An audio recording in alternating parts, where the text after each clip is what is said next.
I took that fight on a day notice and I had to cut 23 pounds. So I knew I was going in there, with a a lot of weight on my shoulders and just trying to make the weight and then perform the next day. It's crazy. It's my second time. That was the first time I ever had to do something like that. 23 pounds in 24 hours and just, I think I missed weight by like 1 pound. So he still had a chance to win it. So he won that fight, but it was a split decision. And I'm like, this guy won, and I felt like I won that fight. So I won another fight, and then they offered it again. I'm like, hey, give you a full camp and let's see what happens. Had a full camp, and I went out there and smoked him. So Which it's just.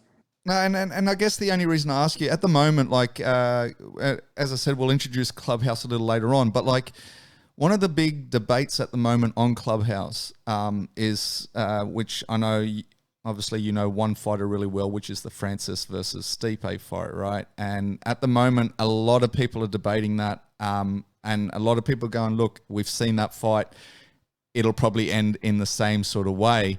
And I just wonder, like, what Francis's mentality could be going into that fight as well. I mean, you might even know a little bit on that because I'm sure he's spent a lot of time on the mats with you guys, right? Yeah, no, Francis looks sharp. I'm excited for him. I'm actually really good friends with Stipe, so it's like I'm just like, ugh. But overall, it's gonna be a great fight. Francis has been working a lot, changing these holes, filling up these holes that people say he has.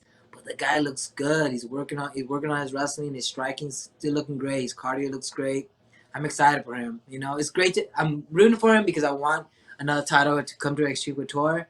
But when I was on the Ultimate Fighter with Stipe, we built a bond. So it was not when that fight comes up, I'm just gonna step back and just enjoy the show.